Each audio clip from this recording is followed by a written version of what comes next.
नमस्कार साथियों, सभी विद्यार्थियों का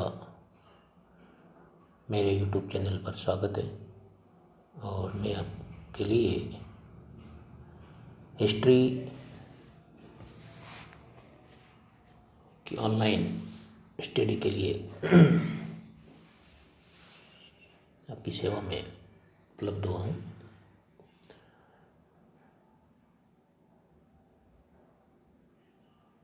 आज हम प्राचीन भारत के इतिहास के बारे में जानकारी प्राप्त करेंगे।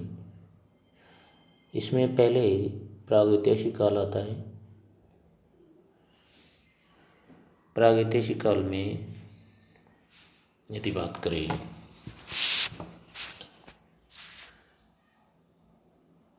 तो पहले इसको 3 भागों में बांटा है प्रागैतिहासिक काल को।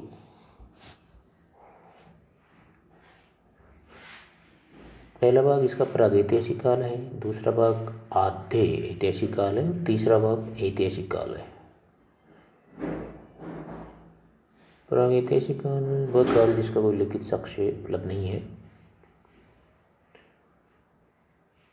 अतः इस काल का इतिहास पूर्णतः उत्खनन में मिले पुरातात्विक साक्ष्यों पर निर्भर करता है। पाषाण काल को प्रागैतिहासिक काल में रखा गया है। इसी पाषाण काल, जो पाषाण काल है, उसको प्रागैतिहासिक काल में रखा गया है।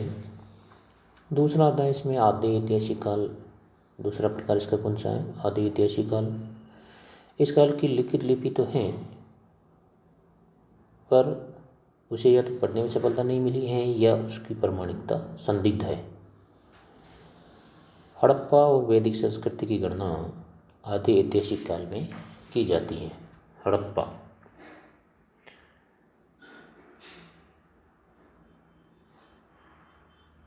हड़प्पा और वैदिक संस्कृति,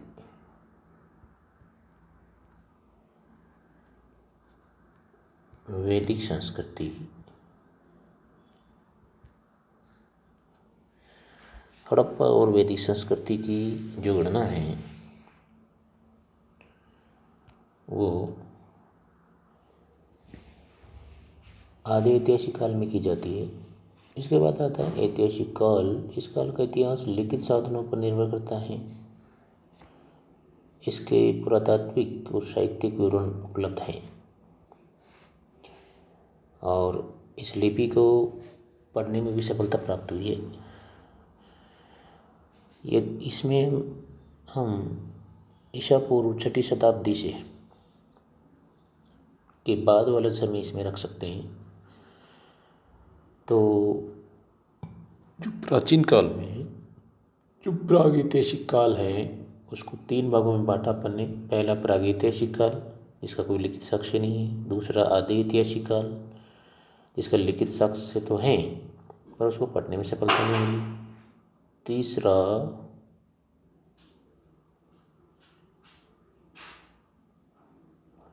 ऐतिहासिक काल। आगे हम अध्ययन करेंगे पुरापाषाण काल के बारे में। पुरापाषाण काल को पुनः 3 भागों में विभाजित किया गया है।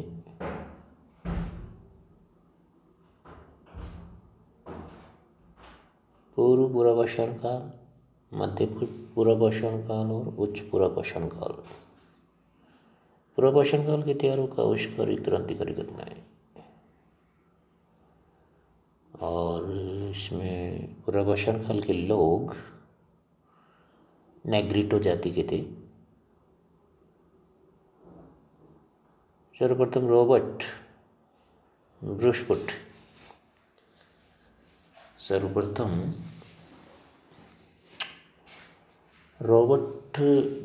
ने 1863 में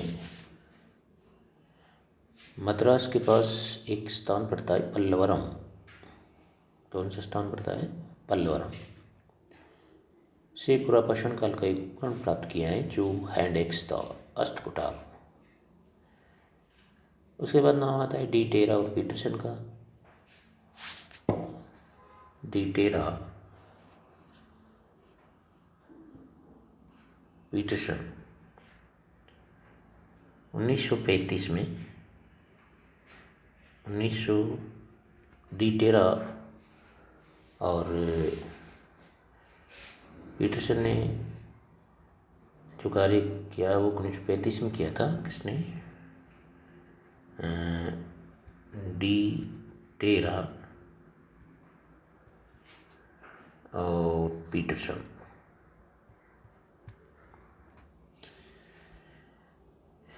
इन्होंने क्या काम किया? इन्होंने ये एल कैम्ब्रिज अभियान दल में शामिल थे। इनके नेतृत्व में एल कैम्ब्रिज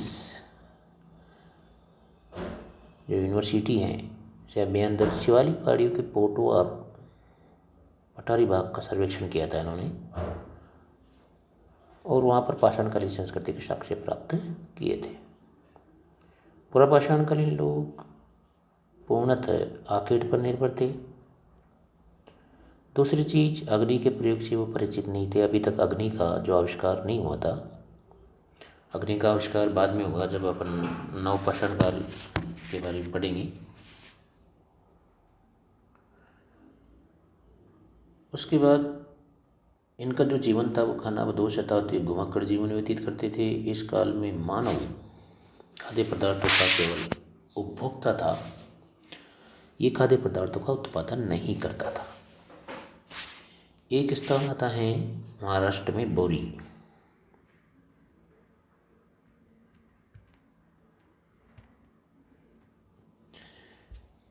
कौन सा स्थान है? बोरी। महाराष्ट्र में इस बोरी नामक स्थान से जो उत्खनन किया गया है उसमें ऐसे अवशेष मिले हैं जिनमें मानव का अस्तित्व 14 लाख वर्ष पहले माना जा सकता है। उसके बाद जो पुरापाषाण काल है उसको अपन 3 भागों में बांटते हैं। पूर्व पुरापाषाण काल, दूसरा मध्य पुरापाषाण काल, और तीसरा है उच्च पुरापाषाण काल।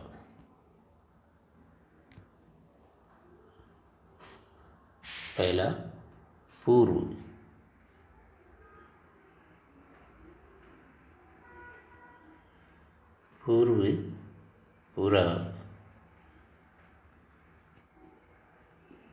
पुरापाषाण काल,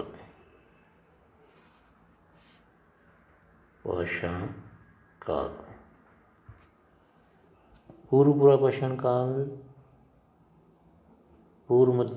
मध्य पुरापाषाण काल, फिर आगे आता है मध्य पुरापाषाण काल, और लास्ट में आता है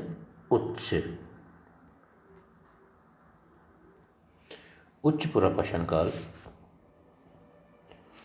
तो जो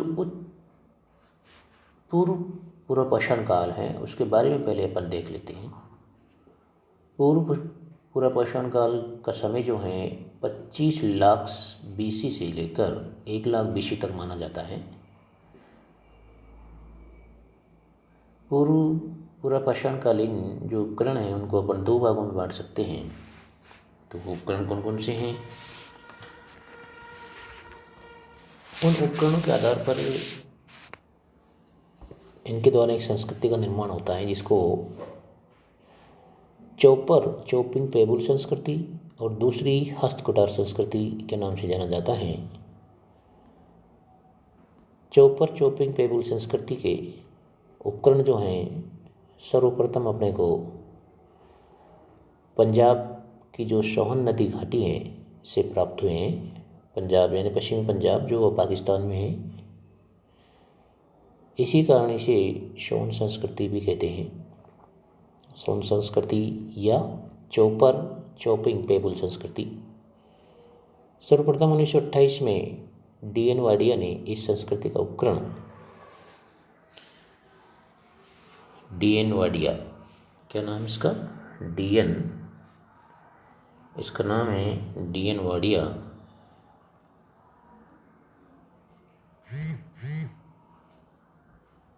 इसका नाम है डी.एन. वाडिया, डी.एन. वाडिया, यहाँ के पुरातत्ववेत्ता थे डी.एन. वाडिया। डी.एन. वाडिया ने 1928 में, कब? 1928 में 1928 में इस संस्कृति का उपकरण सोहन नदी घाटी से प्राप्त किया था। ये इम्पोर्टेंट है, कई बार परीक्षा में पूछा जाता है। दूसरी संस्कृति है हस्त कुटार संस्कृति। अगला पॉइंट अपना है हस्त कुटार संस्कृति।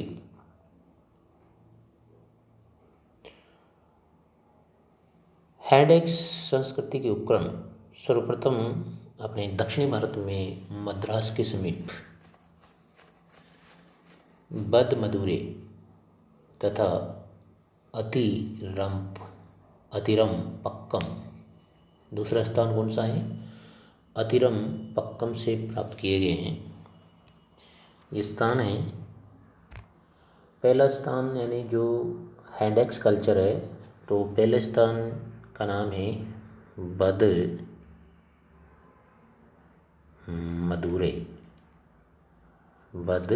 मदुरे और दूसरा स्थान है अतिरम पक्कम। अतिरम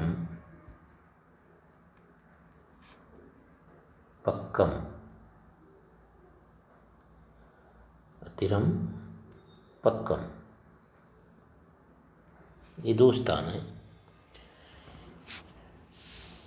जहाँ से अपने को हैंडएक्स संस्कृति के अवशेष मिले हैं।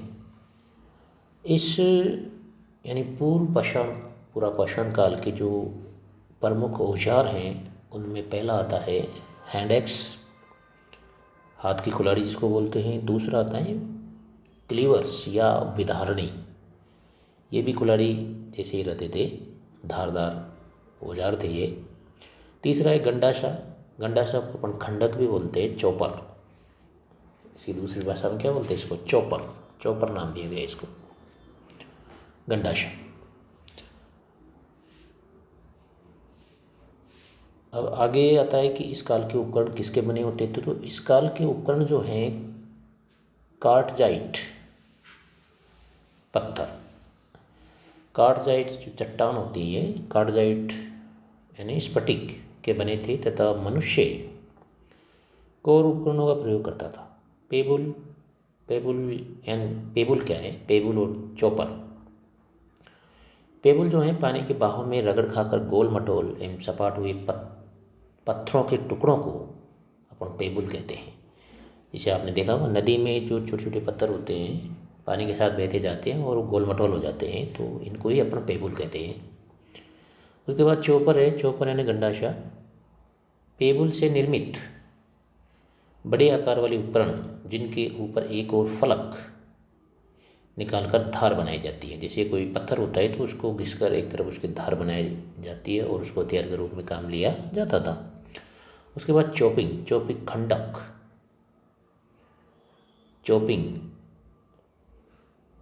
खंडक, इसमें पेबुल के दोनों किनारों से छिलकर धार बनाई जाती है। चोपिंग और चापर में एक और धार होती है, जबकि जो खंडक है उसमें दोनों ओर किनारों को छिलकर धार बनाई जाती है। पूर्व पाषाण काल में जो उत्तर भारत के स्थल है, यानी उत्तरी भारत के जो प्रमुख स्थल जो पूर्व पाषाण काल के हैं, उनमें सोन नदी घाटी जो अब पाकिस्तान में पड़ती है। दूसरा है कश्मीर, थार का रेगिस्तान में डिडौना और चित्तौड़गढ़ आते हैं।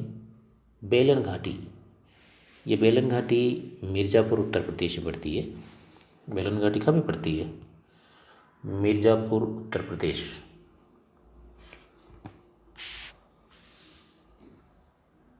भीमबेटका, ये भीमबेटका जो है मध्य प्रदेश में पड़ती है, नर्मदा घाटी में। इसके बाद यदि बात करें तो प्राक सोन उपकरण सोन घाटी में मलकपुर, चौंतरा, कलार, चौमुख आदि स्थानों से मिले हैं। ये सोन नदी घाटी के कुछ स्थान हैं जहाँ से अपने को प्राक सोन उपकरण यानी सोन संस्कृति के पहले के उपकरण बताए जाते हैं। ये जो चौंतरा का समय तृतीय अंतरहीन माना गया है। चौंतरा जो है, चौंतरा कहाँ पड़ता है? ये उत्तर दक्षिण की परंपराओं का मिलन स्थल माना जाता है और यहाँ के उपकरणों में प्राक सोन के फलक, सोन परंपरा के पेगुल और फलक तथा मद्रास परंपरा के हस्त कुठार सभी मिलते हैं। इसके बाद अपन दक्षिणी भारत के कुछ पुरापाषाण काल के स्थलों की गणना करते हैं। तो इसमें दक्षिणी भारत में कोटलियार नदी घाटी में निम्न पुरापाषाण काल के स्थल मिले हैं। तमिलनाडु से मिले निम्न पुरापाषाण काल के स्थान निम्न प्रकार है। एक स्थान का नाम आता है तमिलनाडु में पूर्व पुरापाषाण काल का है, तो ये पल्लवरम नामक स्थान आता है और इसकी खोज जो है रॉबर्ट ब्रुशपुट ने की थी। दूसरा स्थान आता है अतिरम पक्कम, इसकी खोज जो है किंग ने की थी। ये दक्षिणी भारत के प्रमुख स्थल है जहाँ से खुदाई की गई है। तीसरा है बदमदुरे, ये भी दक्षिणी भारत में आता है। मांजान कारण, ये भी दक्षिणी भारत का स्थल है। नर्मदा घाटी से होमो इरेक्टस मानव के अस्थि अवशेष मिले हैं। नर्मदा घाटी जो दक्षिण में पड़ती है, MP मध्य भारत में। नर्मदा घाटी के हथनोरा ग्राम से 1982 में अरुण सोनकिया ने प्राग ऐतिहासिक मानव की खोपड़ी का जीवाश्म खोजा है। इम्पोर्टेंट है ये। हथनोरा ग्राम, क्या नाम है?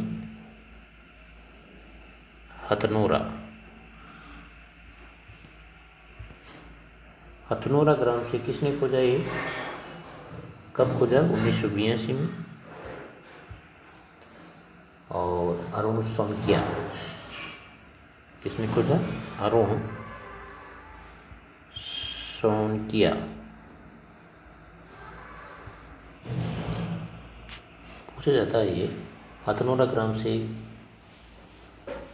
किसकी प्राप्ति हुई? तो मानव की खोपड़ी प्राप्त हुई है जो 1982 में नर्मदा घाटी से मिली है। भारत से खोजा गया प्राग ऐतिहासिक मानव का प्राचीनतम जीवाश्म है। हथनोरा ग्राम से जो प्राग ऐतिहासिक काल में ये मानव का प्राचीनतम जीवाश्म माना गया है। उसके बाद गिदलूर एवं करीमपुरी, ये दोनों पूर्व पुरापाषाण काल के स्थल हैं जो आंध्र प्रदेश में पड़ते हैं। मध्य प्रदेश के सीधी जिले में सोन नदी घाटी में, सोन नदी जो मध्य प्रदेश में बहती है, सिहावल से कहाँ से? सिहावल से भी पूर्व पुरापाषाणकालीन उपकरण मिले हैं। तो मैंने आज आपको प्राचीन भारत में प्राग ऐतिहासिक काल, आदि ऐतिहासिक काल, ऐतिहासिक काल और जो पाषाण काल है उसमें पुरापाषाण काल के बारे में आपको अध्ययन करवाया। तो जो मैंने आपको जो पढ़ाया है उसमें से ये सभी परीक्षाओं के लिए उपयोगी है और सभी परीक्षाओं में ये कवर करते हैं। तो आप इनको वीडियो को एक बार दो बार देखेंगे तो आपको बिल्कुल याद हो जाएंगे। धन्यवाद।